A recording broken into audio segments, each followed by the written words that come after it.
Ivanhoe by Sir Walter Scott.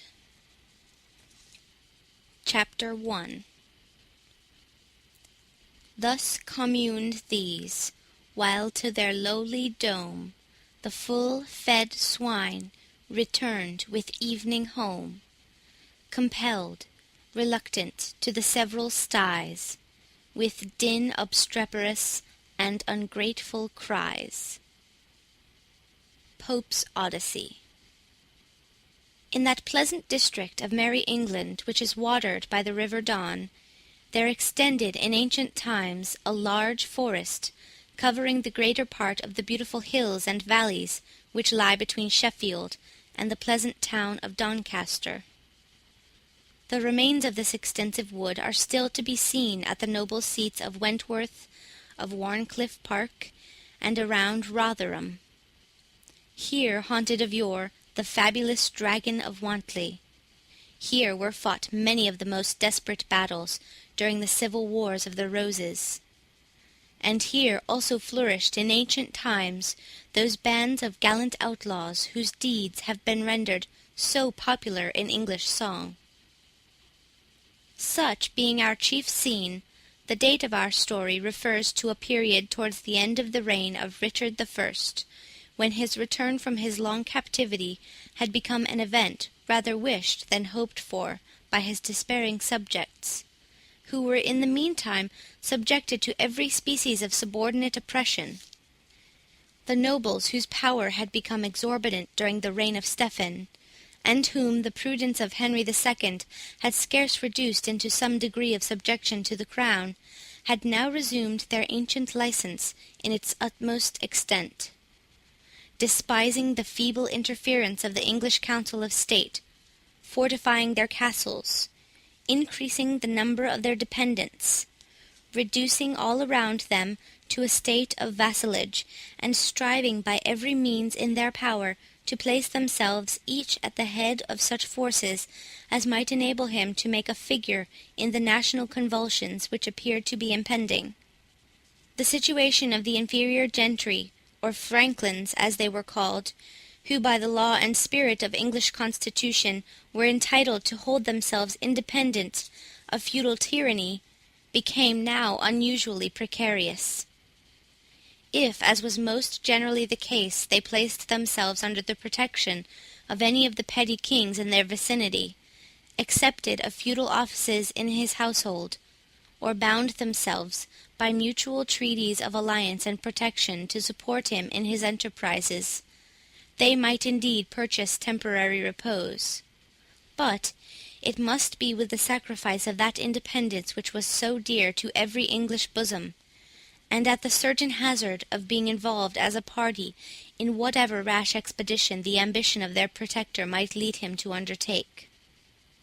On the other hand, such and so multiplied were the means of vexation and oppression possessed by the great barons, that they never wanted the pretext, and seldom the will, to harass and pursue, even to the very edge of destruction, any of their less powerful neighbours who attempted to separate themselves from their authority, and to trust for their protection during the dangers of the times to their own inoffensive conduct and to the laws of the land. A circumstance which greatly tended to enhance the tyranny of the nobility and the sufferings of the inferior classes arose from the consequences of the conquest by Duke William of Normandy. 4 generations had not sufficed to blend the hostile blood of the Normans and Anglo-Saxons, or to unite by common language and mutual interests 2 hostile races, one of which still felt the elation of triumph, while the other groaned under all the consequences of defeat. The power had been completely placed in the hands of the Norman nobility by the event at the Battle of Hastings, and it had been used, as our historians assure us, with no moderate hand. The whole race of Saxon princes and nobles had been extirpated or disinherited, with few or no exceptions, nor were the numbers great who possessed land in the country of their fathers, even as proprietors of the second or of yet inferior classes. The royal policy had long been to weaken, by every means, legal or illegal, the strength of a part of the population which was justly considered as nourishing the most inveterate antipathy to their victor. All the monarchs of the Norman race had shown the most marked predilection for their Norman subjects. The laws of the chase, and many others, equally unknown to the milder and more free spirit of the Saxon constitution, had been fixed upon the necks of the subjugated inhabitants, to add weight, as it were, to the feudal chains with which they were loaded. At court, and in the castles of the great nobles, where the pomp and state of a court was emulated, Norman French was the only language employed. In courts of law, the pleadings and judgments were delivered in the same tongue. In short, French was the language of honour, of chivalry, and even of justice, while the far more manly and expressive Anglo-Saxon was abandoned to the use of rustics and hinds who knew no other. Still, however, the necessary intercourse between the lords of the soil and those oppressed inferior beings by whom that soil was cultivated occasioned the gradual formation of a dialect, compounded betwixt the French and the Anglo-Saxon, in which they could render themselves mutually intelligible to each other. And from this necessity arose by degrees the structure of our present English language, in which the speech of the victors and the vanquished have been so happily blended together, and which has since been so richly improved by importations from the classical languages, and from those spoken by the southern nations of Europe.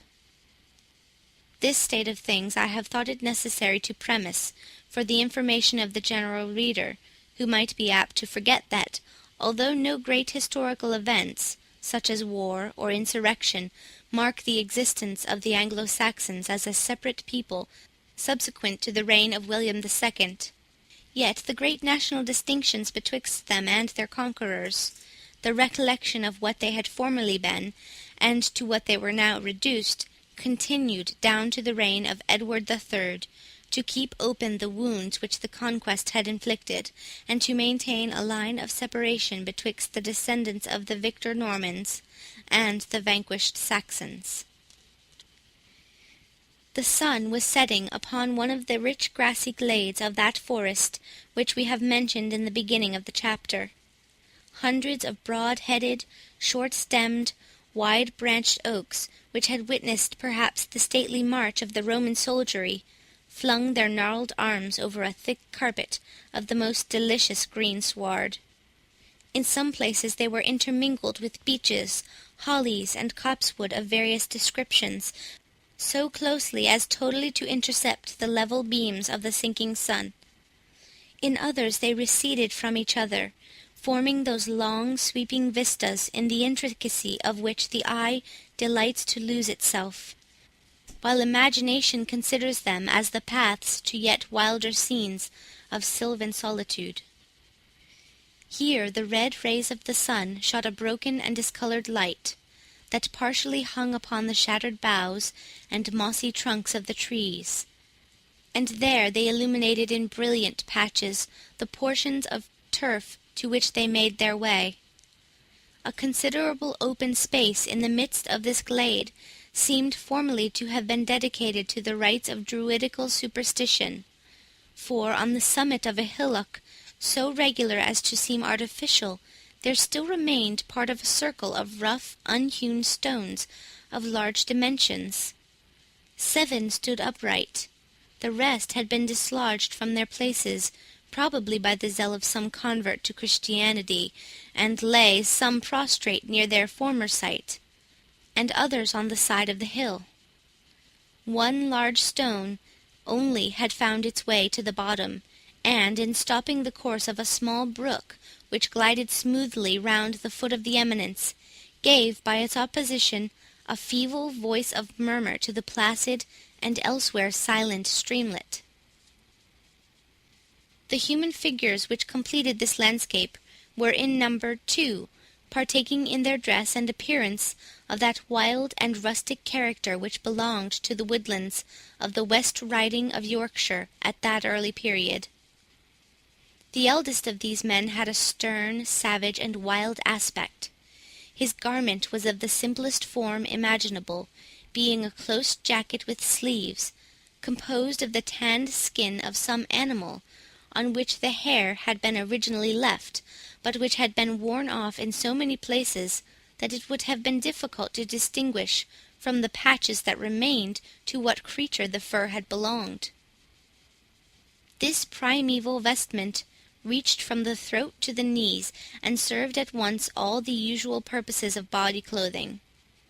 There was no wider opening at the collar than was necessary to admit the passage of the head, from which it may be inferred that it was put on by slipping it over the head and shoulders, in the manner of a modern shirt or ancient hauberk. Sandals bound with thongs made of boar's hide protected the feet, and a roll of thin leather was twined artificially round the legs, and, ascending above the calf, left the knees bare like those of a Scottish Highlander. To make the jacket sit yet more close to the body, it was gathered at the middle by a broad leathern belt, secured by a brass buckle, to one side of which was attached a sort of scrip, and to the other a ram's horn, accoutred with a mouthpiece, for the purpose of blowing. In the same belt was stuck one of those long, broad, sharp-pointed, and two-edged knives, with a buck's horn handle, which were fabricated in the neighbourhood, and bore, even at this early period, the name of a Sheffield whittle. The man had no covering upon his head, which was only defended by his own thick hair, matted and twisted together, and scorched by the influence of the sun into a rusty, dark red colour, forming a contrast with the overgrown beard upon his cheeks, which was rather of a yellow or amber hue. One part of his dress only remains, but it is too remarkable to be suppressed. It was a brass ring, resembling a dog's collar, but without any opening, and soldered fast round his neck, so loose as to form no impediment to his breathing, yet so tight as to be incapable of being removed, excepting by the use of the file. On this singular gorget was engraved in Saxon characters an inscription of the following purport: Gurth, the son of Beowulf, is the born thrall of Cedric of Rotherwood. Beside the swineherd, for such was Gurth's occupation, was seated upon one of the fallen druidical monuments a person about 10 years younger in appearance, and whose dress, though resembling his companions in form, was of better materials, and of a more fantastic description. His jacket had been stained of a bright purple hue, upon which there had been some attempt to paint grotesque ornaments in different colours. To the jacket he added a short cloak, which scarcely reached halfway down his thigh. It was of crimson cloth, though a good deal soiled, lined with bright yellow, and as he could transfer it from one shoulder to the other, or at his pleasure draw it all around him, its width contrasted with its want of longitude, formed a fantastic piece of drapery. He had thin silver bracelets upon his arms, and on his neck a collar of the same metal, bearing the inscription, Wamba, the son of Witless, is the thrall of Cedric of Rotherwood. This personage had the same sort of sandals with his companion, but instead of the roll of leather thong, his legs were cased in a sort of gaiters, of which one was red and the other yellow. He was provided also with a cap, having around it more than one bell about the size of those attached to hawks, which jingled as he turned his head to one side or other. And as he seldom remained a minute in the same posture, the sound might be considered as incessant. Around the edge of this cap was a stiff bandeau of leather, cut at the top into open-work, resembling a coronet, while a prolonged bag arose from within it, and fell down on one shoulder like an old-fashioned nightcap, or a jelly-bag, or the headgear of a modern hussar. It was to this part of the cap that the bells were attached, which circumstance, as well as the shape of his headdress, and his own half-crazed, half-cunning expression of countenance, sufficiently pointed him out as belonging to the race of domestic clowns, or jesters, maintained in the houses of the wealthy, to help away the tedium of those lingering hours which they were obliged to spend within doors. He bore, like his companion, a scrip attached to his belt, but had neither horn nor knife, being probably considered as belonging to a class whom it is esteemed dangerous to entrust with edge-tools. In place of these he was equipped with a sword of lath, resembling that with which Harlequin operates his wonders upon the modern stage. The outward appearance of these two men formed scarce a stronger contrast than their look and demeanour. That of the serf or bondsman was sad and sullen. His aspect was bent on the ground with an air of deep dejection, which might be almost construed into apathy, had not the fire which occasionally sparkled in his red eye manifested that there slumbered under the appearance of sullen despondency a sense of oppression and a disposition to resistance. The looks of Wamba, on the other hand, indicated, as usual with his class, a sort of vacant curiosity and fidgety impatience of any posture of repose, together with the utmost self-satisfaction respecting his own situation and the appearance which he made. The dialogue which they maintained between them was carried on in Anglo-Saxon, which, as we said before, was universally spoken by the inferior class, excepting the Norman soldiers and the immediate personal dependents of the great feudal nobles. But to give their conversation in the original would convey but little information to the modern reader, for whose benefit we beg to offer the following translation.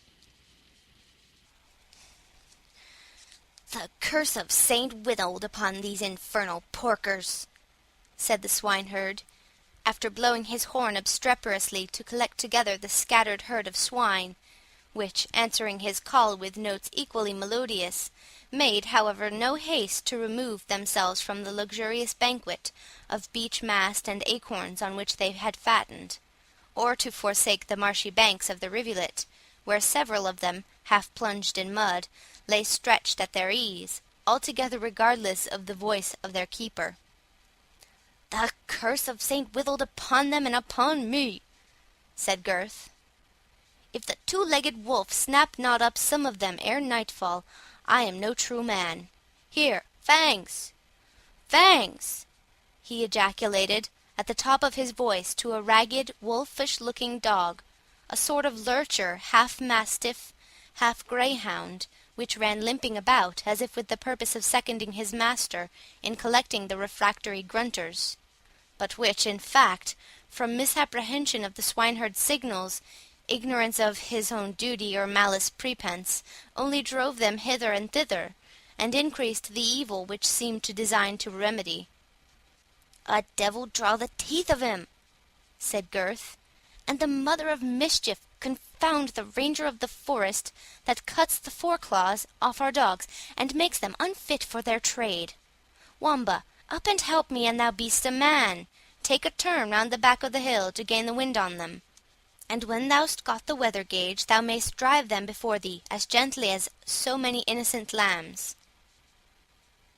"Truly," said Wamba, without stirring from the spot, "I have consulted my legs upon this matter, and they are altogether of opinion that to carry my gay garments through these sloughs would be an act of unfriendship to my sovereign person and royal wardrobe. Wherefore, Gurth, I advise thee to call off Fangs, and leave the herd to their destiny, which, whether they meet with band of travelling soldiers, or of outlaws, or of wandering pilgrims, can be little else than to be converted into Normans before morning, to thy no small ease and comfort." "The swine turned Normans to my comfort! Expound that to me, Wamba, for my brain is too dull, and my mind too vexed, to read riddles." "Why, how call you those grunting brutes running about on their four legs?" demanded Wamba. "Swine, fowl, swine," said the herd. "Every fool knows that." "And swine is good Saxon," said the jester. "But how call you the sow when she is flayed, and drawn, and quartered, and hung up by the heels like a traitor?" "Pork," answered the swineherd. "I am very glad every fool knows that too," said Wamba. "And pork, I think, is good Norman French, and so, when the brute lives and is in the charge of a Saxon slave, she goes by her Saxon name, but becomes a Norman and is called Pork, when she is carried to the castle hall to feast among the nobles. What dost thou think of this, friend Gurth, ha?" "It is but too true doctrine, friend Wamba, however it got into thy fool's pate." "Nay, I can tell you more," said Wamba in the same tone. "There is an old alderman ox continues to hold his Saxon epithet, while he is under the charge of serfs and bondsmen, such as thou, but becomes beef of fiery French gallant when he arrives before the worshipful jaws that are destined to consume him. Mynheer Calf, too, becomes Monsieur de Vaux in like manner. He is Saxon when he requires tendance, and takes a Norman name when he becomes a matter of enjoyment." "By Saint Dunstan," answered Gurth, "thou speakest but sad truths. Little is left to us but the air we breathe, and that appears to have been reserved with much hesitation solely for the purpose of enabling us to endure the tasks they lay upon our shoulders. The finest and the fattest is for their board, the loveliest is for their couch. The best and bravest supply their foreign masters with soldiers, and whiten distant lands with their bones, leaving few here who have either will or the power to protect the unfortunate Saxon. God's blessing on our master Cedric! He hath done the work of a man in standing in the gap. But Reginald Front de Bœuf is coming down to this country in person, and we shall soon see how little Cedric's trouble will avail him. Hear, hear!" he exclaimed again, raising his voice. "So-ho! So-ho! Well done, Fangs! Thou hast them all before thee now, and bring'st them on bravely, lad." "Gurth," said the Jester, "I know thou thinkest me a fool, or thou wouldst not be so rash in putting my head into my mouth. One word to Reginald Front de Bœuf, or Philip de Malvoisin, that thou hast spoken treason against the Norman, and thou art but a castaway swineherd. Thou wouldst waver on one of these trees as a terror to all evil speakers against dignities." "Dog, thou wouldst not betray me," said Gurth, "after having led me on to speak so much at disadvantage?" "Betray thee?" answered the Jester. "No, that were the trick of a wise man. A fool cannot half so well help himself." "But soft, whom have we here?" he said, listening to the trampling of several horses which became then audible. "Never mind whom," answered Gurth, who had now got his herd before him, and, with the aid of Fangs, was driving them down on one of the long dim vistas which we have endeavoured to describe. "Nay, but I must see the riders," answered Wamba. "Perhaps they are come from Fairyland with a message from King Oberon." "A murrain take thee," rejoined the swineherd. "Wilt thou talk of such things while a terrible storm of thunder and lightning is raging within a few miles of us? Hark, how the thunder rumbles, and for summer rain I never saw such broad, downright flat drops fall out of the clouds. The oaks, too, notwithstanding the calm weather, sob and creak with their great boughs, as if announcing a tempest. Thou canst play the rational if thou wilt. Credit me for once, and let us home ere the storm begins to rage, for the night will be fearful." Wamba seemed to feel the force of this appeal, and accompanied his companion, who began his journey after catching up a long quarter-staff which lay upon the grass beside him. This second Eumaeus strode hastily down the forest glade, driving before him, with the assistance of Fangs, the whole herd of his inharmonious charge. End of Chapter 1. Chapter 2. A monk there was, a fair for the maestry, an outrider that loved venery, a manly man, to be an abbot able. Full many a dainty horse had he in stable, and when he rode, men might his bridle hear, jingling in a whistling wind as clear, and eke as loud as doth the chapel bell, there as this lord was keeper of the cell. Chaucer.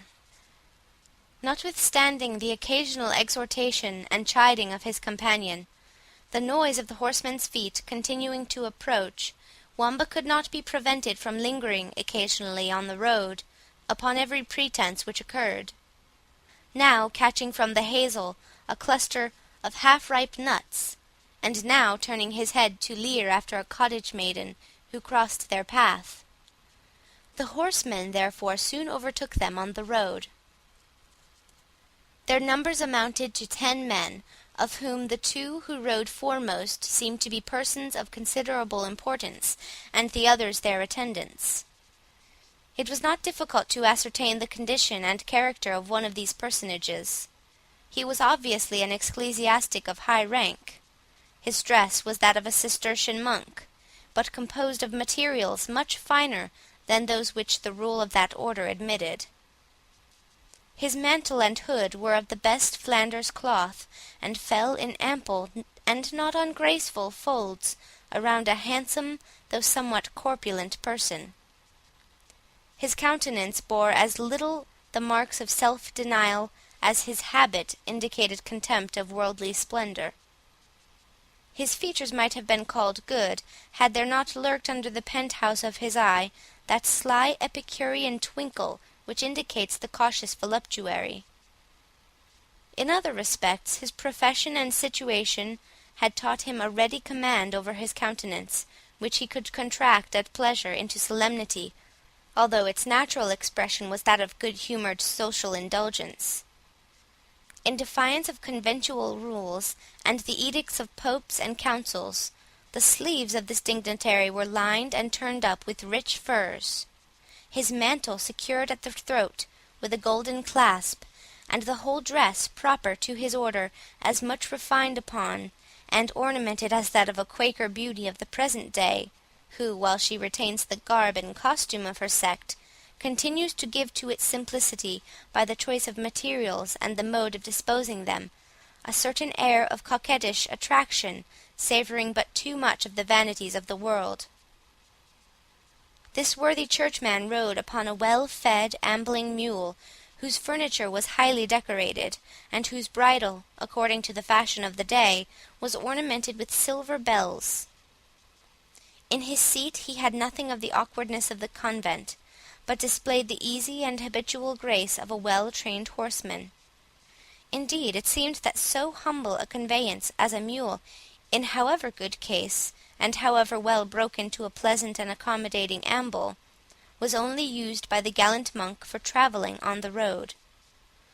A lay brother, one of those who followed in the train, had for his use on other occasions one of the most handsome Spanish jennets ever bred in Andalusia, which merchants used at the time to import, with great trouble and risk, for the use of persons of wealth and distinction.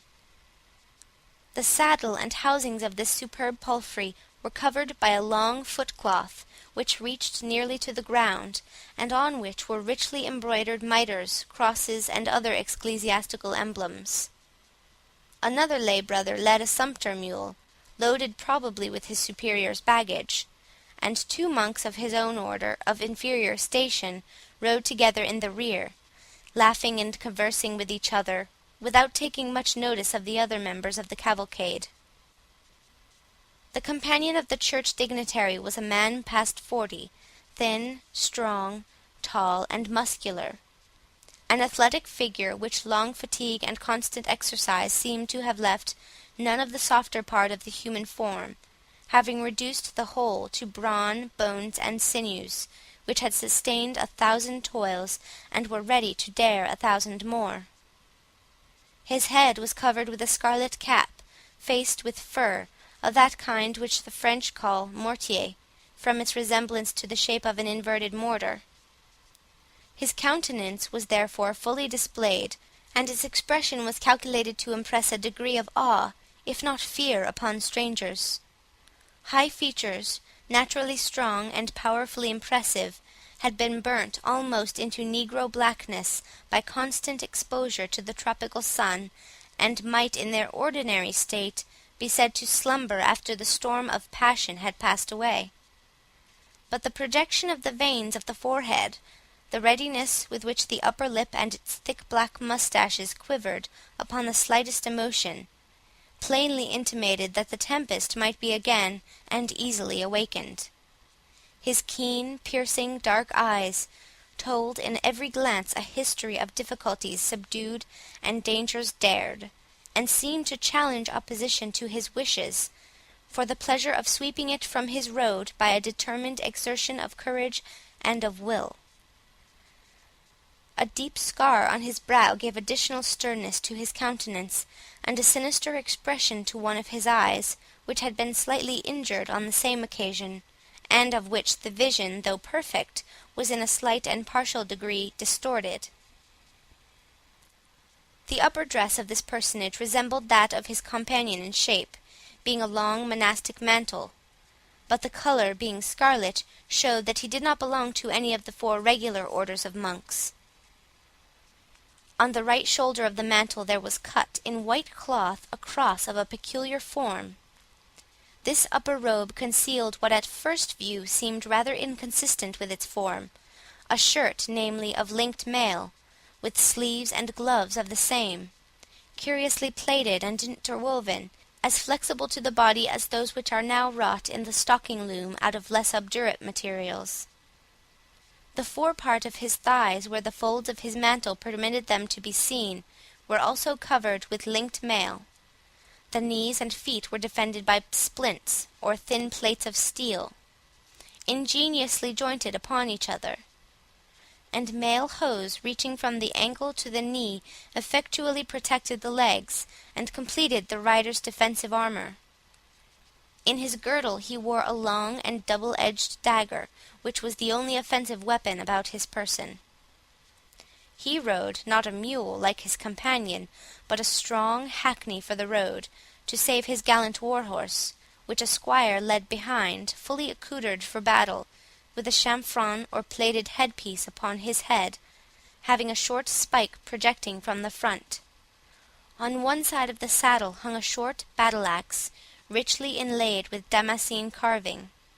On the other of the rider's plumed headpiece and hood of mail, with a long 2-handed sword used by the chivalry of the period.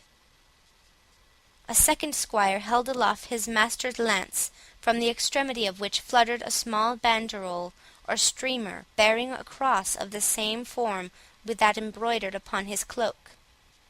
He also carried his small triangular shield, broad enough at the top to protect the breast, and from thence diminishing to a point.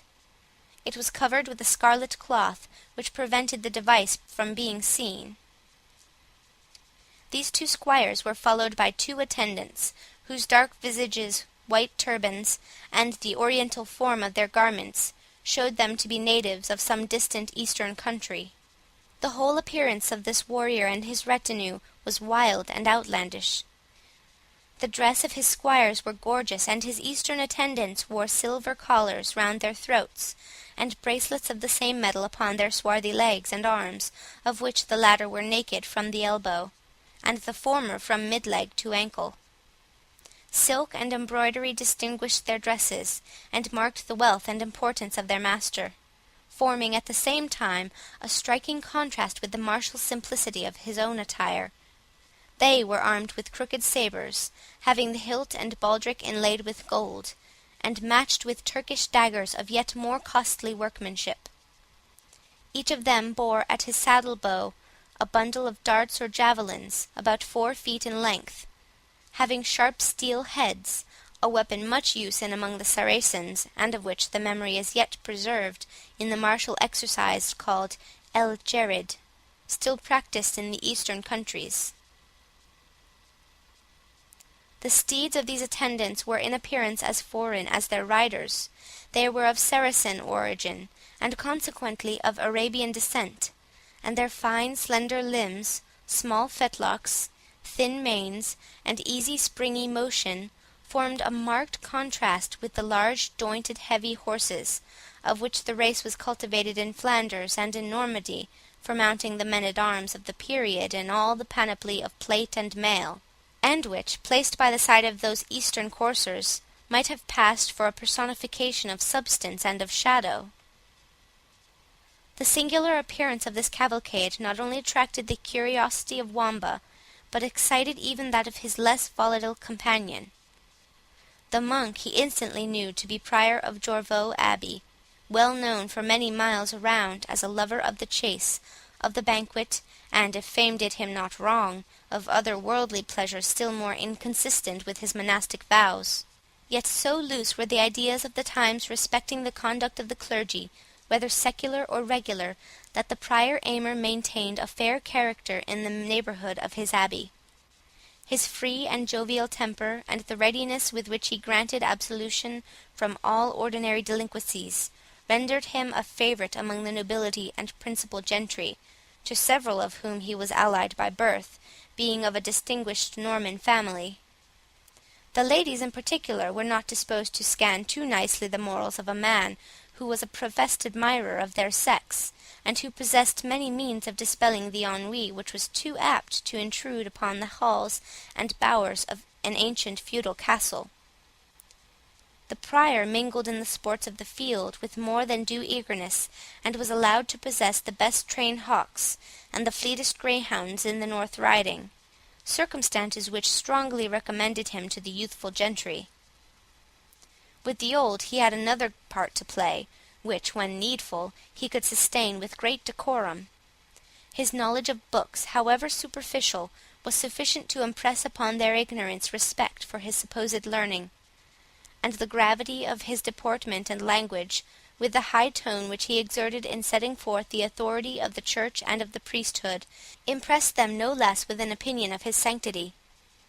Even the common people, the severest critics of the conduct of their betters, had commiseration with the follies of Prior Aymer.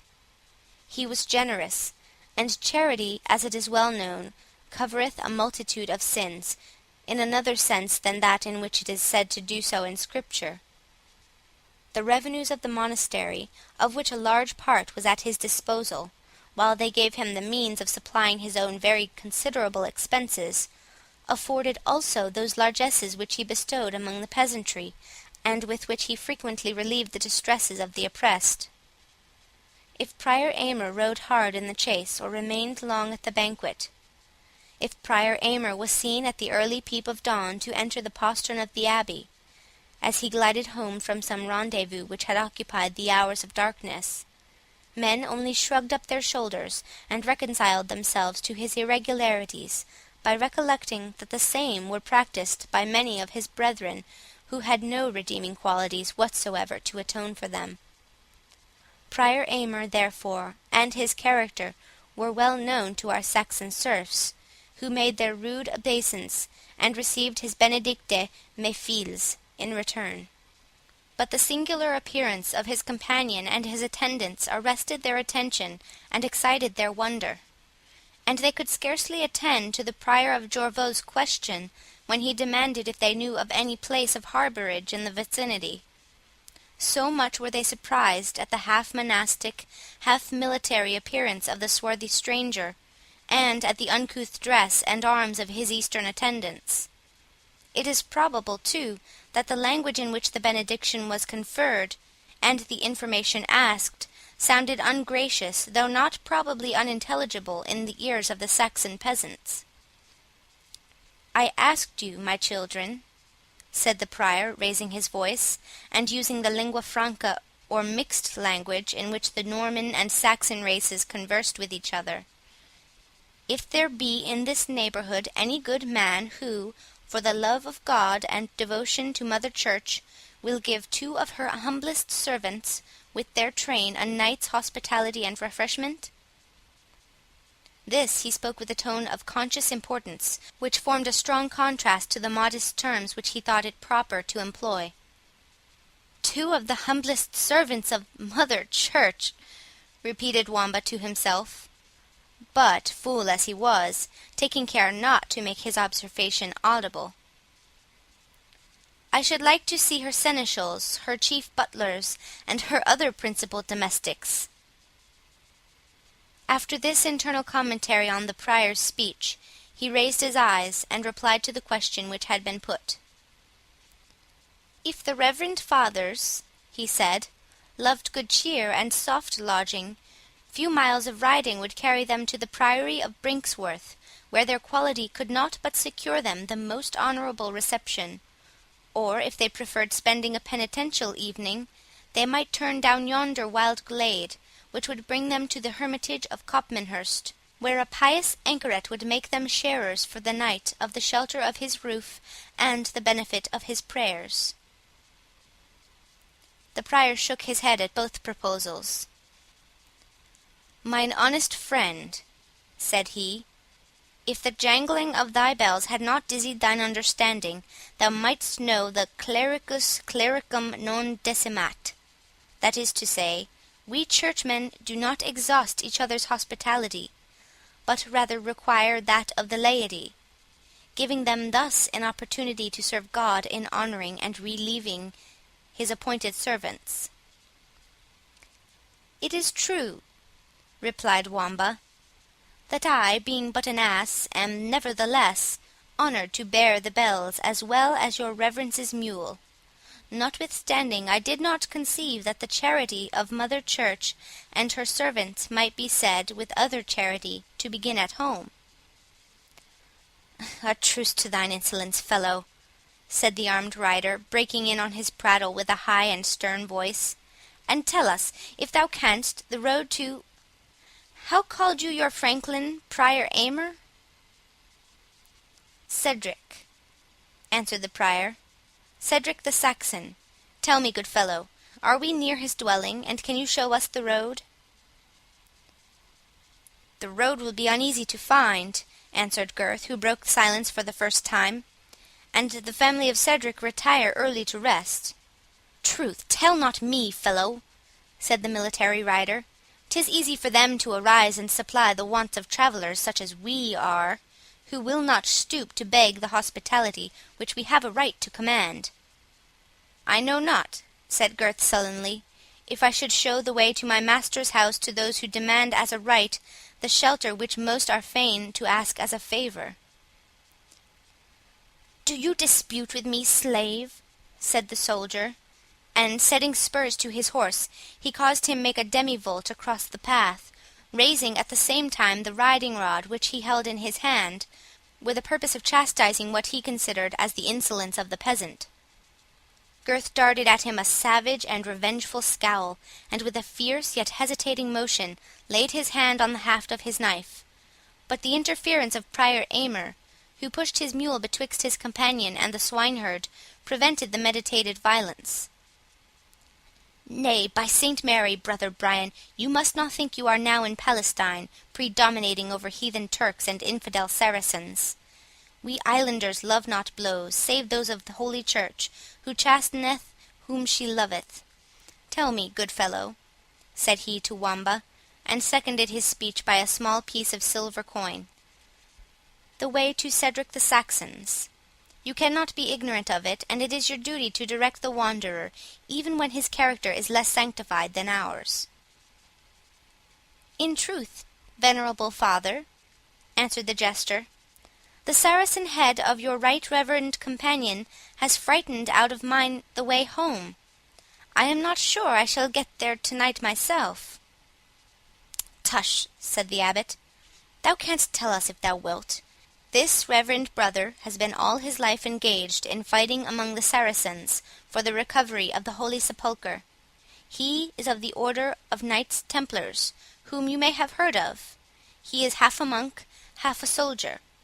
"If he is but half a monk," said the jester, "he should not be wholly unreasonable with those whom he meets upon the road, even if they should be in no hurry to answer questions that no way concern them."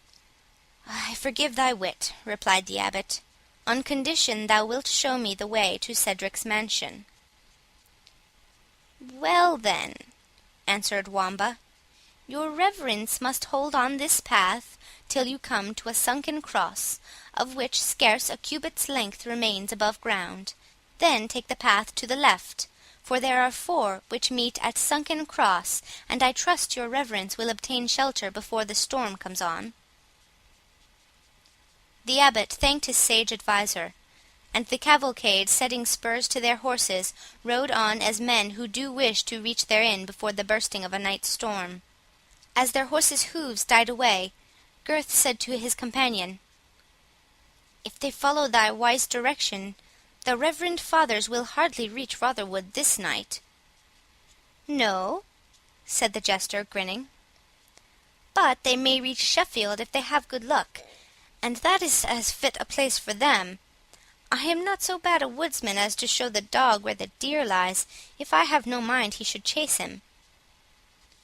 "Thou art right," said Gurth. "It were ill that Aymer saw the Lady Rowena, and it were worse, it may be, for Cedric to quarrel, as is most likely he would, with this military monk. But, like good servants, let us hear and see, and say nothing." We return to the riders, who had soon left the bondsmen far behind them, and who maintained the following conversation in the Norman French language, usually employed by the superior classes, with the exception of the few who were still inclined to boast their Saxon descent. "What mean these fellows by their capricious insolence?" said the Templar to the Cistercian, "and why did you prevent me from chastising it?" "Marry, brother Brian," replied the Prior, "touching the one of them, it were hard for me to render a reason for a fool speaking according to his folly, and the other churl is of that savage, fierce, intractable race, some of whom, as I have often told you, are still to be found among the descendants of the conquered Saxons, and whose supreme pleasure it is to testify, by all means in their power, their aversion to their conquerors. I would soon have beat him into courtesy. I am accustomed to deal with such spirits. Our Turkish captives are as fierce and intractable as Odin himself could have been. Yet 2 months in my household, under the management of my master of the slaves, has made them humble, submissive, serviceable, and observant of your will. Marry, sir, you must beware of the poison and the dagger, for they use either with free will when you give them the slightest opportunity." "Ay, but," answered Prior Aymer, "every land has its own manners and fashions. And besides that beating, this fellow could procure us no information respecting the road to Cedric's house. It would have been sure to have established a quarrel betwixt you and him had we found our way thither. Remember what I told you. This wealthy franklin is proud, fierce, jealous, and irritable, a withstander of the nobility, and even of his neighbours Reginald Front-Bœuf and Philip Malvoisin, who are no babes to strive with. He stands up so sternly for the privileges of his race, and is so proud of his uninterrupted descent from Hereward, a renowned champion of the Heptarchy, that he is universally called Cedric the Saxon, and makes a boast of his belonging to a people from whom many others endeavour to hide their descent, lest they should encounter a share of the voe victis, or severities imposed upon the vanquished." "Prior Aymer," said the Templar, "you are a man of gallantry, learned in the study of beauty, and as expert as a troubadour in all manners concerning the arrets of love. But shall I expect much beauty in this celebrated Rowena, to counterbalance the self-denial and forbearance which I must exert, if I am to court the favour of such a seditious churl as you have described her father Cedric?" "Cedric is not her father," replied the Prior, "and is but of remote relation. She is descended from higher blood than even he pretends to, and is but distantly connected with him by birth. Her guardian, however, he is, self-constituted as I believe. But his ward is as dear to him as if she were his own child. Of her beauty you shall soon be judge, and if the purity of her complexion, and the majestic yet soft expression of a mild blue eye, do not chase from your memory the black-tressed girls of Palestine, ay, or the houris of gold Mahound's paradise, I am an infidel and no true son of the church." "Should your boasted beauty," said the Templar, "be weighed in the balance and found wanting, you know our wager." "My gold collar," answered the Prior, "against 10 butts of Chian wine, they are mine as securely as if they were already in the convent vaults, under the key of old Dennis the cellarer." "And I am myself to be judge," said the Templar, "and I am only to be convinced on my own admission that I have seen no maiden so beautiful since Pentecost was a 12-month. Ran it not so? Prior, your collar is in danger. I will wear it over my gorget in the lists of Ashby de la Zouche." "Win it fairly," said the Prior, "and wear it as ye will. I will trust your giving true response, on your word as a knight and as a churchman. Yet, brother, take my advice, and file your tongue to a little more courtesy than your habits of predominating over infidel captives and eastern bondsmen have accustomed you. Cedric the Saxon, if offended, and he is no way slack in taking offence, is a man who, without respect to your knighthood, my high office, or the sanctity of either, would clear his house of us, and send us to lodge with the larks, though the hour were midnight. And be careful how you look on Rowena, whom he cherishes with the most jealous care. An he take the least alarm in that quarter, we are but lost men. It is said he banished his only son from his family for lifting his eyes in the way of affection towards this beauty, who may be worshipped, it seems, at a distance, but is not to be approached with other thoughts than such as we bring to the shrine of the Blessed Virgin." "Well, you have said enough," answered the Templar. "I will for a night put on the needful restraint, and deport me as meekly as a maiden. But as for the fear of his expelling us by violence, myself and squires, with Hamet and Abdallah, will warrant you against that disgrace. Doubt not that we shall be strong enough to make good our quarters." "We must not let it come so far," answered the Prior. "But here is the Clown's sunken cross, and the night is so dark that we can hardly see which of the roads we are to follow. He bid us turn, I think, to the left." "To the right," said Brian, "to the best of my remembrance." "To the left, certainly the left. I remember his pointing with his wooden sword." "Ay, but he held his sword in his left hand, and so pointed across his body with it," said the Templar. Each maintained his opinion with sufficient obstinacy, as is usual in all such cases. The attendants were appealed to, but they had not been near enough to hear Wamba's directions. At length Brian remarked, what had first escaped him in the twilight. "Here is some one either asleep or lying dead at the foot of this cross. Hugo, stir him with the butt end of thy lance." This was no sooner done than the figure arose, exclaiming in good French, "Whosoever thou art, it is discourteous in you to disturb my thoughts." "We did but wish to ask you," said the Prior, "the road to the Rotherwood, the abode of Cedric the Saxon." "I myself am bound thither," replied the stranger, "and if I had a horse I would be your guide, for the way is somewhat intricate, though perfectly well known to me." "Thou shalt have both thanks and reward, my friend," said the Prior, "if thou wilt bring us to Cedric's in safety." And he caused one of his attendants to mount his own led horse, and give that upon which he had hitherto ridden to the stranger, who was to serve for a guide. Their conductor pursued an opposite road from that which Wamba had recommended for the purpose of misleading them. The path soon led deeper into the woodland, and crossed more than one brook, the approach to which was rendered perilous by the marshes through which it flowed. But the stranger seemed to know, as if by instinct, the soundest ground and the safest points of passage, and, by dint of caution and attention, brought the party safely into a wider avenue than any they had yet seen, and, pointing to a large, low, irregular building at the upper extremity, he said to the Prior, "Yonder is Rotherwood, the dwelling of Cedric the Saxon." This was a joyful intimation to Aymer, whose nerves were none of the strongest, and who had suffered such agitation and alarm in the course of passing through the dangerous bogs, that he had not yet had the curiosity to ask his guide a single question. Finding himself now at his ease and near shelter, his curiosity began to awake, and he demanded of the guide who and what he was. "A palmer just returned from the Holy Land," was the answer. "You had better have tarried there to fight for the recovery of the Holy Sepulchre," said the Templar. "True, reverend Sir Knight," answered the palmer, to whom the appearance of the Templar seemed perfectly familiar.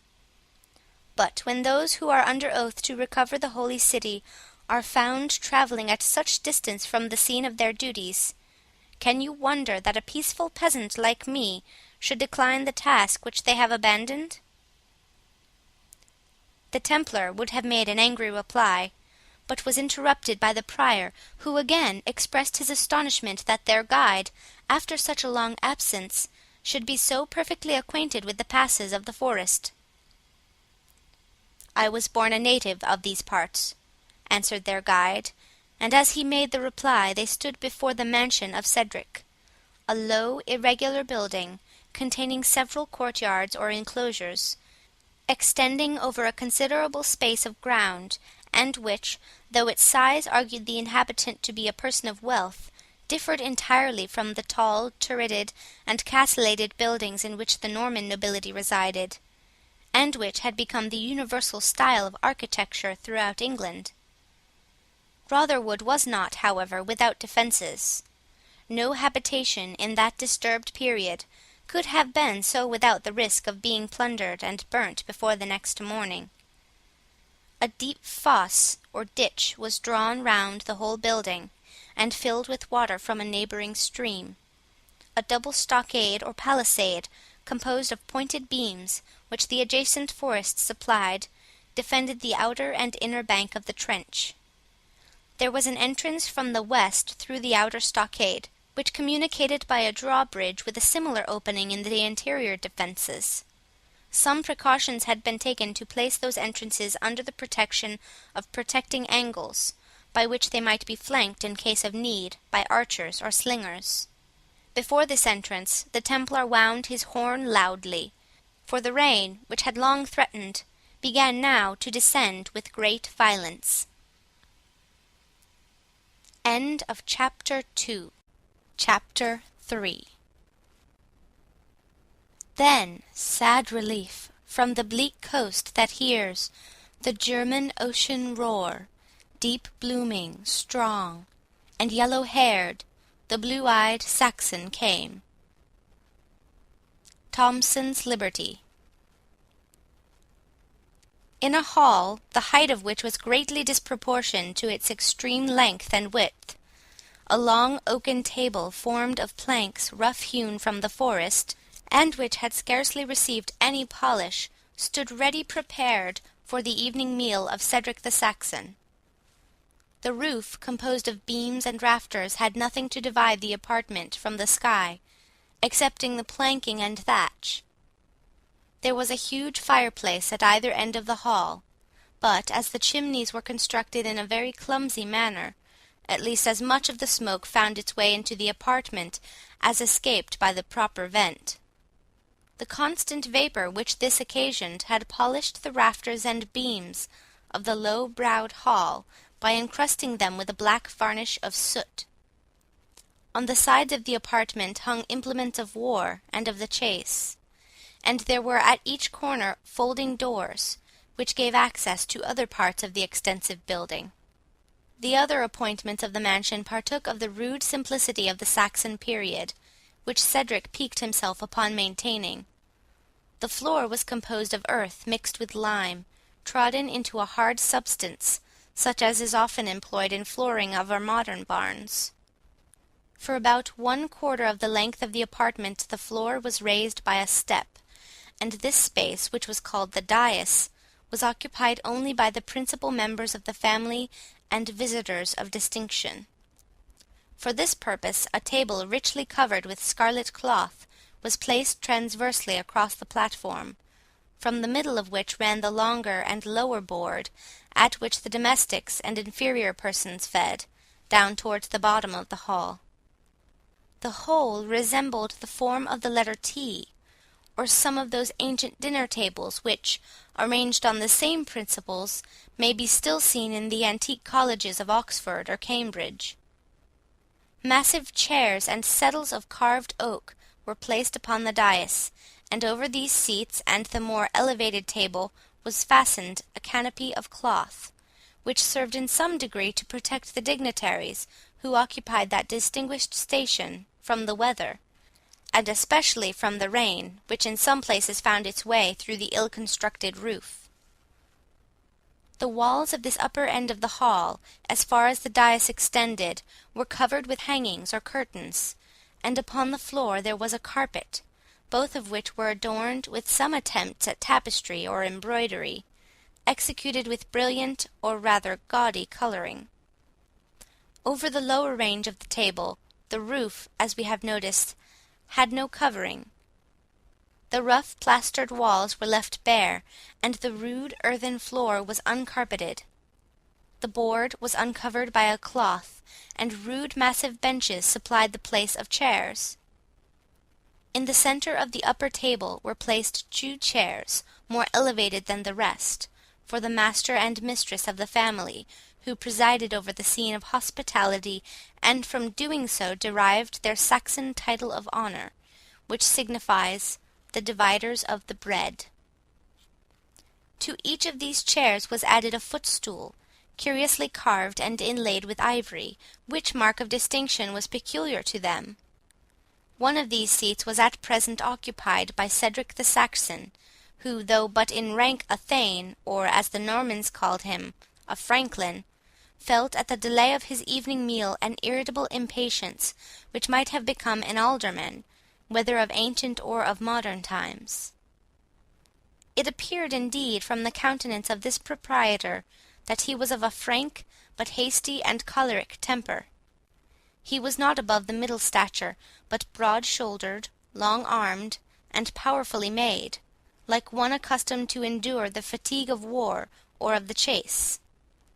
His face was broad, with large blue eyes, open and frank features, fine teeth, and a well-formed head, altogether expressive of that sort of good humour which often lodges with a sudden and hasty temper. Pride and jealousy there was in his eye, for his life had been spent in asserting rights which were constantly liable to invasion, and the prompt, fiery, and resolute disposition of the man had been kept constantly upon the alert by the circumstances of his situation. His long yellow hair was equally divided on the top of his head and upon his brow, and combed down on each side to the length of his shoulders. It had but little tendency to grey, although Cedric was approaching to his 60th year. His dress was a tunic of forest green, furred at the throat, and cuffs with what was called miniver, a kind of fur inferior in quality to ermine, and formed, it is believed, of the skin of the grey squirrel. This doublet hung unbuttoned over a close dress of scarlet, which sate tight to his body. He had breeches of the same, but they did not reach below the lower part of the thigh, leaving the knee exposed. His feet had sandals of the same fashion with the peasants', but of finer materials, and secured in the front with golden clasps. He had bracelets of gold upon his arms, and a broad collar of the same precious metal around his neck. About his waist he wore a richly studded belt, in which was stuck a short, straight, two-edged sword, with a sharp point, so disposed as to hang almost perpendicularly by his side. Behind his seat was hung a scarlet cloth cloak lined with fur, and a cap of the same materials, richly embroidered, which completed the dress of the opulent landholder when he chose to go forth. A short boar spear with a broad and bright steel head also reclined against the back of the chair, which served him, when he walked abroad, for the purposes of a staff or of a weapon, as chance might require. Several domestics, whose dress held various proportions betwixt the richness of their masters and the coarse and simple attire of Gurth, the swineherd, watched the looks and waited the commands of the Saxon dignitary. 2 or 3 servants of a superior order stood behind their master upon the dais. The rest occupied the lower part of the hall. Other attendants there were of a different description, 2 or 3 large and shaggy greyhounds, such as were then employed in hunting the stag and the wolf, as many slow hounds of a large bony breed, with thick necks, large heads, and long ears, and 1 or 2 of the smaller dogs, now called terriers, which waited with impatience the arrival of the supper, but, with the sagacious knowledge of physiognomy peculiar to their race, forbore to intrude upon the moody silence of their master, apprehensive probably of a small white truncheon, which lay by Cedric's trencher for the purpose of repelling the advances of his four-legged dependents. One grisly old wolf-dog alone, with the liberty of an indulged favourite, had planted himself close by the chair of state, and occasionally ventured to solicit notice by putting his large hairy head upon his master's knee, or pushing his nose into his hand. Even he was repelled by the stern command, "Down, Balder, down! I am not in the humour for foolery." In fact, Cedric, as we have observed, was in no very placid state of mind. The Lady Rowena, who had been absent to attend an evening mass at a distant church, had but just returned, and was changing her garments, which had been wetted by the storm. There were as yet no tidings of Gurth and his charge, which should long since have been driven home from the forest, and such was the insecurity of the period as to render it probable that the delay might be explained by some depredation of the outlaws, with whom the adjacent forest abounded, or by the violence of some neighbouring baron, whose consciousness of strength made him equally negligent of the laws of property. The matter was of consequence, for great part of the domestic wealth of the Saxon proprietors consisted in numerous herds of swine, especially in forest land, where those animals easily found their food.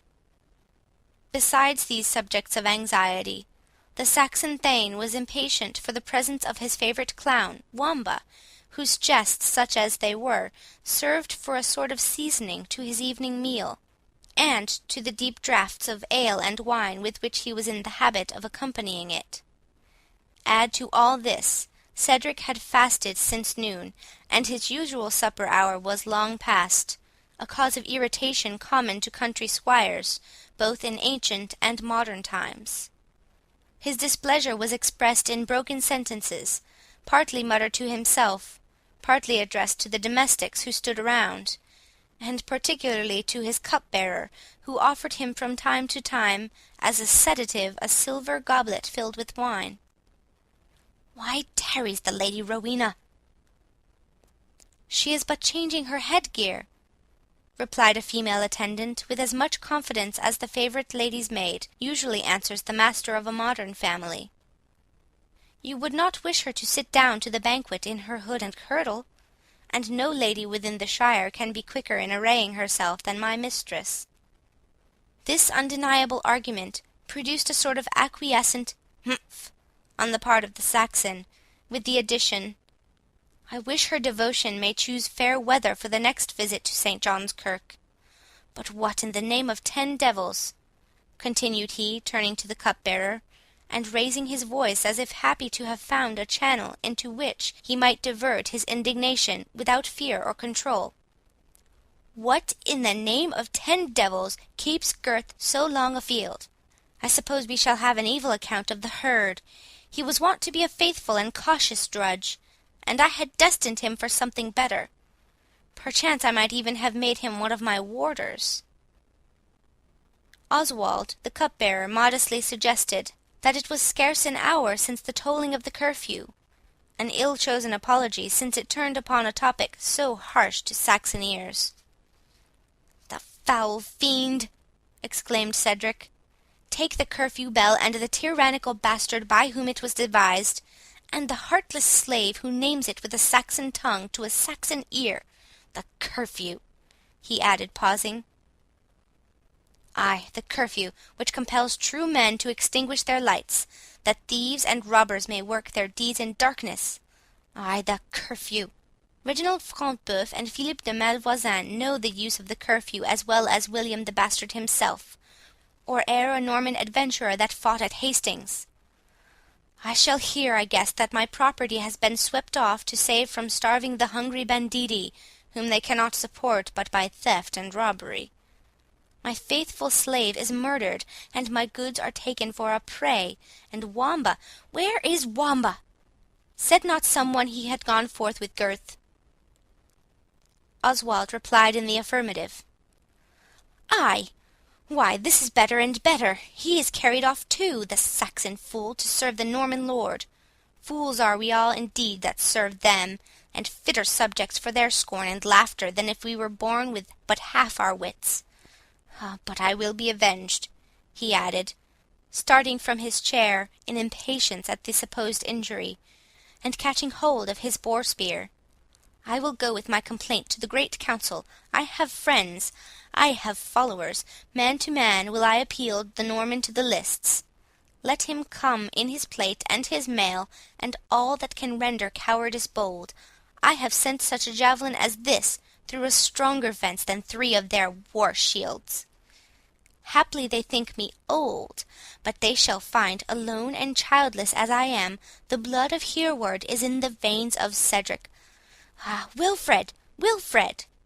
he exclaimed in a lower tone, "couldst thou have ruled thine unreasonable passion, thy father had not been left in his age like the solitary oak that throws out its shattered and unprotected branches against the full sweep of the tempest." The reflection seemed to conjure into sadness his irritated feelings. Replacing his javelin, he resumed his seat, bent his looks downward, and appeared to be absorbed in melancholy reflection. From his musing, Cedric was suddenly awakened by the blast of a horn, which was replied to by the clamorous yells and barking of all the dogs in the hall, and some 20 or 30 which were quartered in other parts of the building. It cost some exercise of the white truncheon, well seconded by the exertions of the domestics, to silence this canine clamour. "To the gate, knaves!" said the Saxon hastily, as soon as the tumult was so much appeased that the dependents could hear his voice. "See what tidings that horn tells us of, to announce, I ween, some hership and robbery which has been done upon my lands."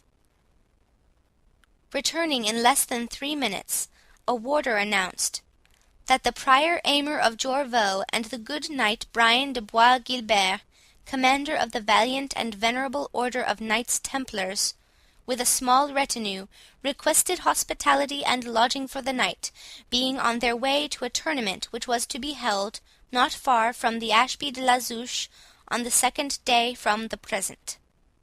"Aymer! The Prior Aymer! Brian de Bois Guilbert!" muttered Cedric. "Normans both. But Norman or Saxon, the hospitality of Rotherwood must not be impeached. They are welcome, since they have chosen to halt. More welcome would they have been to ridden further on their way. But it were unworthy to murmur for a night's lodging and a night's food. In the quality of guests, at least, even Normans must suppress their insolence. Go, Hundebert," he added to a sort of major-domo who stood behind him with a white wand. "Take 6 of the attendants and introduce the strangers to the guests' lodging. Look after their horses and mules, and see their train lack nothing. Let them have change of vestments if they require it, and fire and water to wash, and wine and ale, and bid the cooks add what they hastily can to our evening meal, and let it be put on the board when those strangers are ready to share it. Say to them, Hundebert, that Cedric would himself bid them welcome, but he is under a vow never to step more than 3 steps from the dais of his own hall to meet any who shares not the blood of Saxon royalty. Begone, see them carefully tended. Let them not say in their pride, the Saxon churl has shown at once his poverty and his avarice." The major-domo departed with several attendants to execute his master's commands. "The Prior Aymer," repeated Cedric, looking to Oswald. "The brother, if I mistake not, of Gilles de Malvreux, now Lord of Middleham?" Oswald made a respectful sign of assent. "His brother sits in the seat, and usurps the patrimony of a better race, the race of Ulfgar of Middleham. But what Norman lord doth not the same? This prior is, they say, a free and jovial priest, who loves the wine-cup and the bugle-horn better than the bell and book. Good, let him come, he shall be welcome. How named ye the Templar?" "Brian de Bois Guilbert." "Bois Guilbert?" said Cedric, still in the musing, half-arguing tone which the habit of living among dependents had accustomed him to employ, and which resembled a man who talks to himself rather than to those around him. "That name has been spread wide, both for good and evil. They say he is valiant as the bravest of his order, but stained with their usual vices, pride, arrogance, cruelty, and voluptuousness. A hard-hearted man, who knows neither fear of earth nor awe of heaven, so say the few warriors who have returned from Palestine. Well, it is but for one night. He shall be welcome too. Oswald, broach the oldest wine-cask, place the best mead, the mightiest ale, the richest morat, the most sparkling cider, the most odoriferous pigments upon the board. Fill the largest horns. Templars and abbots love good wines and good measure. Elgitha, let thy lady Rowena know we shall not this night expect her in the hall, unless such be her especial pleasure." "But it will be her especial pleasure," answered Elgitha, with great readiness, "for she is ever desirous to hear the latest news from Palestine." Cedric darted at the forward damsel a glance of hasty resentment, but Rowena and whatever belonged to her were privileged, and secure from his anger. He only replied, "Silence, maiden, thy tongue outruns thy discretion. Say my message to thy mistress, and let her do her pleasure. Here, at least, the descendant of Alfred still reigns a princess." Elgitha left the apartment. "Palestine," repeated the Saxon, "Palestine! How many ears are turned to the tales which dissolute crusaders or hypocritical pilgrims bring from that fatal land? I too might ask, I too might inquire, I too might listen with a beating heart to fables which the wily strollers devise to cheat us into hospitality. But no, the son who has disobeyed me is no longer mine, nor will I concern myself more for his fate than for that of the most worthless among the millions that ever shaped the cross on their shoulder, rushed into excess and blood-guiltiness, and called it an accomplishment of the will of God." He knit his brows and fixed his eyes for an instant on the ground. As he raised them, the folding doors at the bottom of the hall were cast wide, and preceded by the major domo with his wand, and 4 domestics bearing blazing torches, the guests of the evening entered the apartment. End of Chapter 3. Chapter 4. With sheep and shaggy goats the porkers bled, and the proud steer was on the marble spread. With fire prepared, they deal the morsels round, wine rosy bright the brimming goblets crowned. Disposed apart, Ulysses shares the treat, a trivet table and ignobler seat the prince assigns. Odyssey, Book 20. The Prior Aymer had taken the opportunity afforded him of changing his riding robe for one of yet more costly materials, over which he bore a cope curiously embroidered. Besides the massive golden signet ring which marked his ecclesiastical dignity, his fingers, though contrary to the canon, were loaded with precious gems. His sandals were of the finest leather, which was imported from Spain. His beard, trimmed to as small dimensions as his order would possibly permit, and his shaven crown concealed by a scarlet cap, richly embroidered. The appearance of the Knight Templar was also changed, and though less studiously bedecked with ornament, his dress was as rich, and his appearance far more commanding, than that of his companion.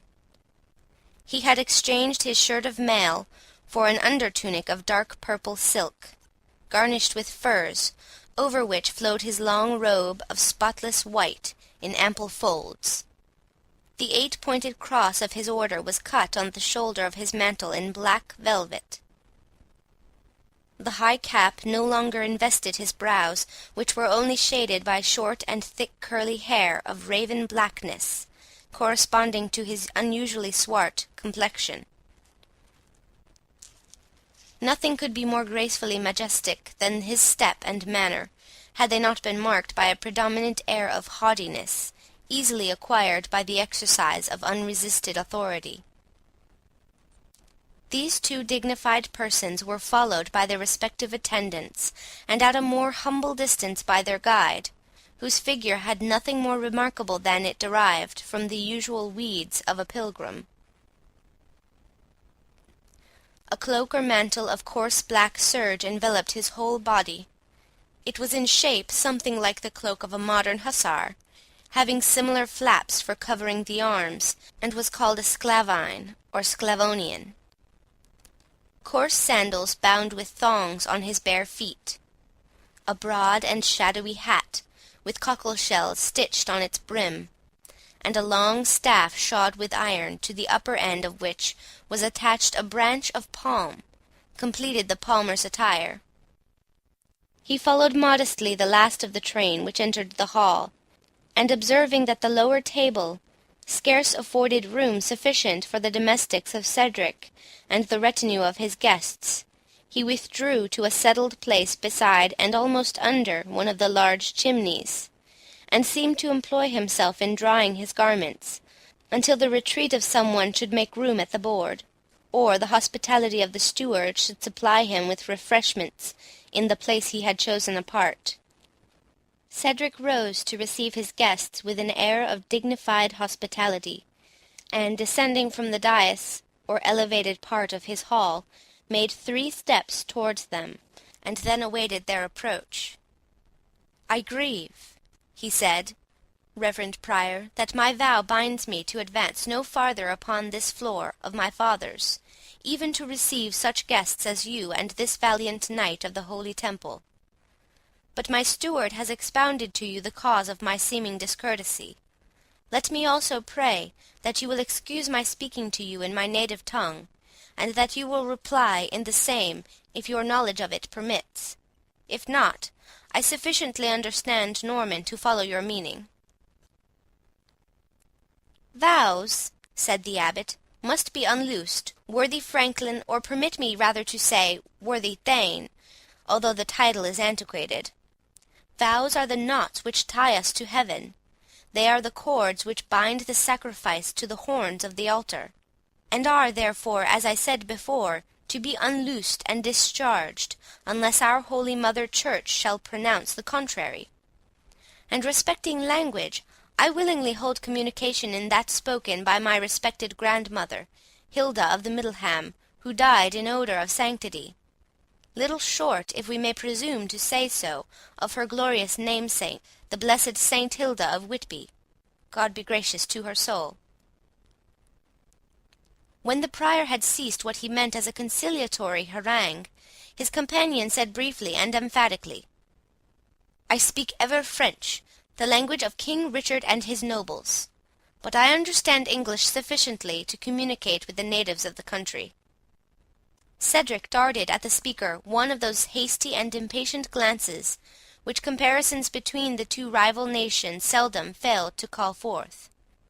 But, recollecting the duties of hospitality, he suppressed further show of resentment, and motioning with his hand, caused his guest to assume 2 seats a little lower than his own, but placed close beside him, and gave a signal that the evening meal should be placed upon the board.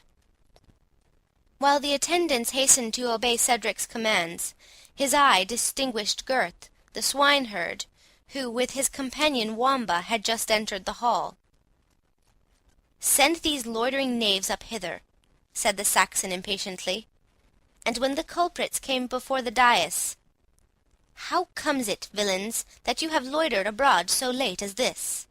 Hast thou brought home thy charge, Sirrah Gurth, or hast thou left them to robbers and marauders?" "The herd is safe, so please ye," said Gurth. "But it does not please me, thou knave," said Cedric, "that I should be made to suppose otherwise for 2 hours, and sit here devising vengeance against my neighbours for wrongs they have not done me. I tell thee, shackles and the prison-house shall punish the next offence of this kind." Gurth, knowing his master's irritable temper, attempted no exculpation, but the jester, who could presume upon Cedric's tolerance, by virtue of his privileges as a fool, replied for them both. "In troth, Uncle Cedric, you are neither wise nor reasonable tonight." "How, sir?" said his master. You shall to the porter's lodge, and taste of the discipline there, if you give your foolery much license. First, let your wisdom tell me, said Wamba, is it just and reasonable to punish one person for the fault of another? Certainly not, fool, answered Cedric. Then why should you shackle poor Gurth, uncle, for the fault of his dog Fangs? For I dare be sworn we lost not a minute by the way, when we had got our herd together, which Fangs did not manage until we heard the vesper bell. Then hang up Fangs, said Cedric, turning hastily towards the swineherd, if the fault is his, and get thee another dog. Under favour, uncle, said the jester, that were still somewhat on the bow-hand of fair justice, for it was no fault of Fangs that he was lame and could not gather the herd, but the fault of those that struck off 2 of his foreclaws, an operation which, if the poor fellow had been consulted, he would scarce have given his voice. And who dared to lame an animal which belonged to my bondsman? Said the Saxon, kindling in wrath. Marry, that did old Hubert, said Wamba, Sir Philip de Malvoisin's keeper of the chase. He caught Fangs strolling in the forest, and said he chased the deer contrary to his master's right, as the warden of the walk.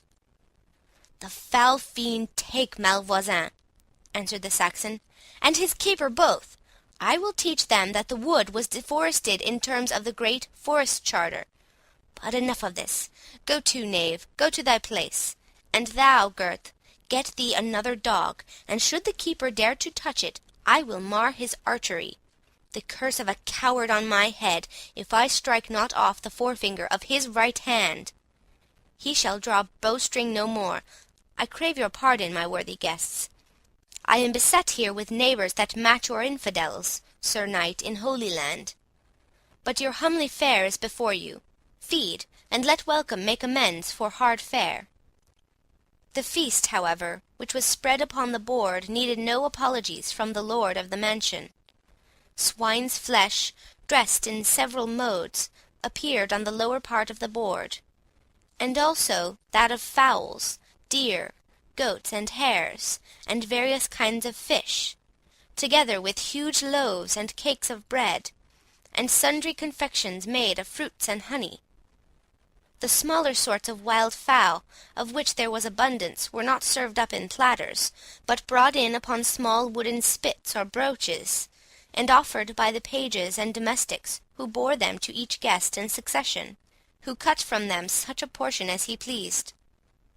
Beside each person of rank was placed a goblet of silver. The lower board was accommodated with large drinking horns. When the repast was about to commence, the major domo, or steward, suddenly raising his hand, said aloud, "Forbear! Place for the Lady Rowena." A side door at the upper end of the hall now opened behind the banquet table, and Rowena, followed by 4 female attendants, entered the apartment.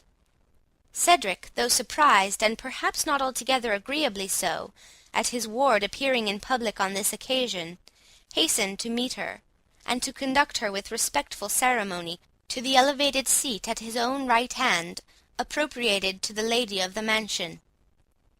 All stood up to receive her, and, replying to their courtesy by a mute gesture of salutation, she moved gracefully forward to assume her place at the board. Ere she had time to do so, the Templar whispered to the Prior, "I shall wear no collar of gold of yours at the tournament. The Chian wine is your own." "Said I not so?" answered the Prior. "But check your raptures, the Franklin observes you."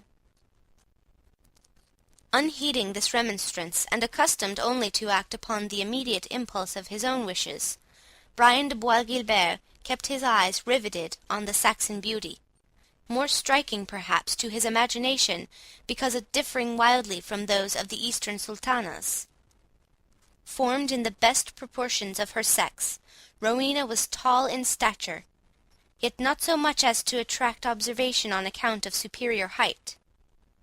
Her complexion was exquisitely fair, but the noble cast of her head and features prevented the insipidity which sometimes attaches to fair beauties. Her clear blue eye, which sate enshrined beneath a graceful eyebrow of brown, sufficiently marked to give expression to the forehead, seemed capable to kindle as well as melt, to command as well as to beseech. If mildness were the more natural expression of such a combination of features, it was plain that in the present instance the exercise of habitual superiority, and the reception of general homage, had given to the Saxon lady a loftier character, which mingled with and qualified that bestowed by nature. Her profuse hair, of a colour betwixt brown and flaxen, was arranged in a fanciful and graceful manner, in numerous ringlets, to form which art had probably aided nature. These locks were braided with gems, and being worn at full length, intimated the noble birth and free-born condition of the maiden. A golden chain, to which was attached a small reliquary of the same metal, hung around her neck.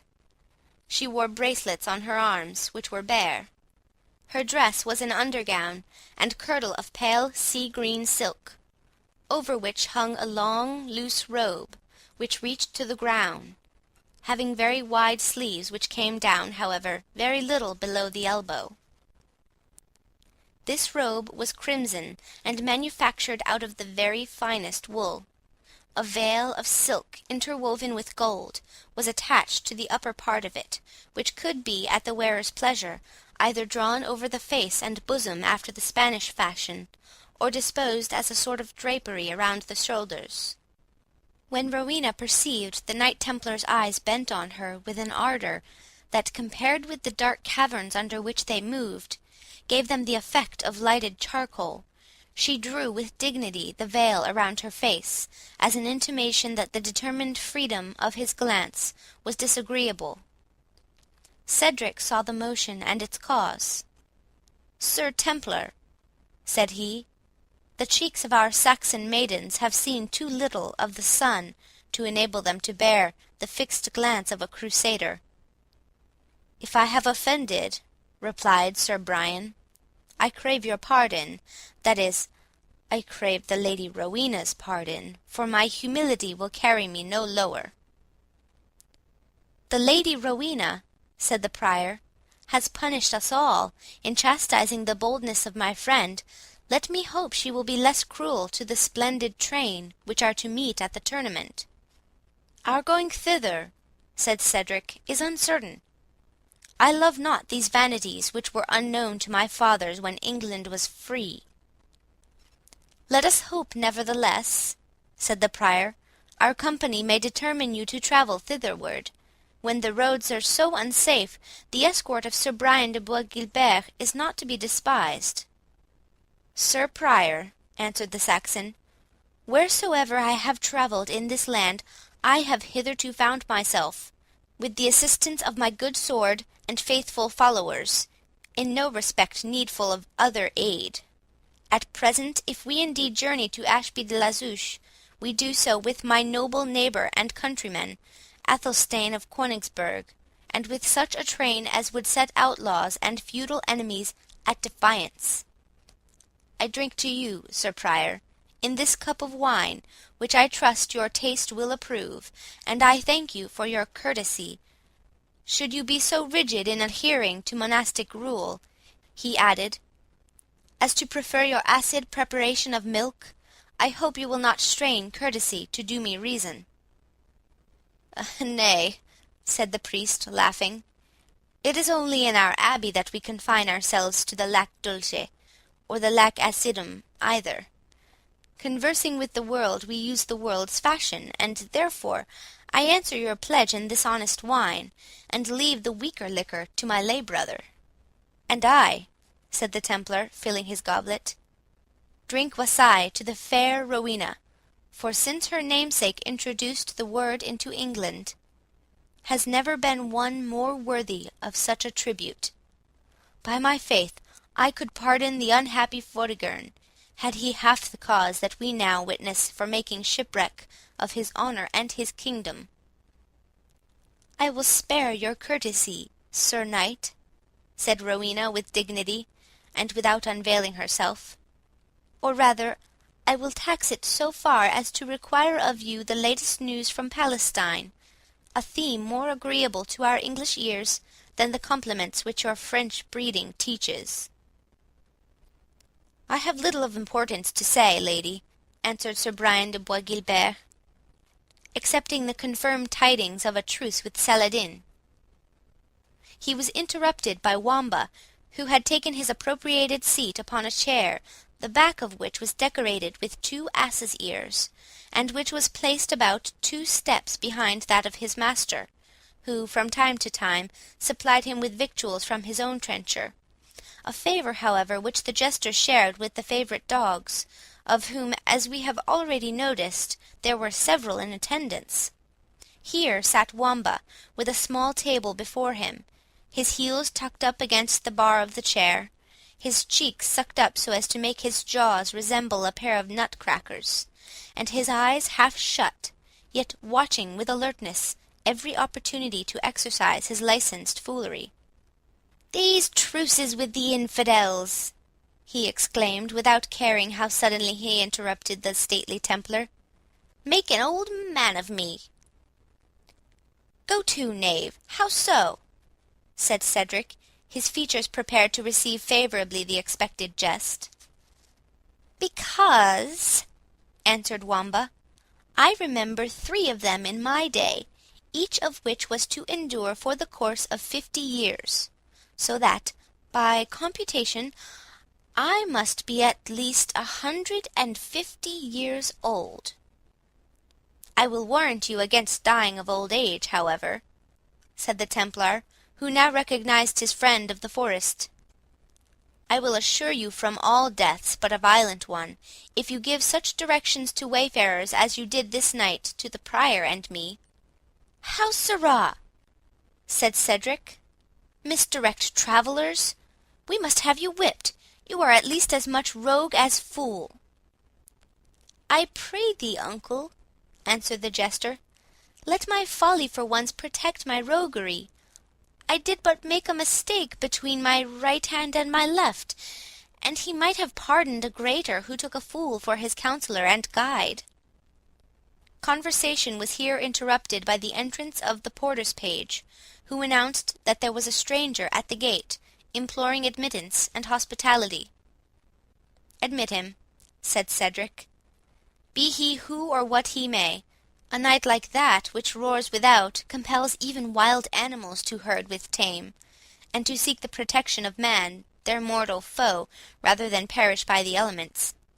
Let his wants be ministered to with all care. Look to it, Oswald." And the steward left the banqueting hall to see the commands of his patron obeyed. End of chapter 4.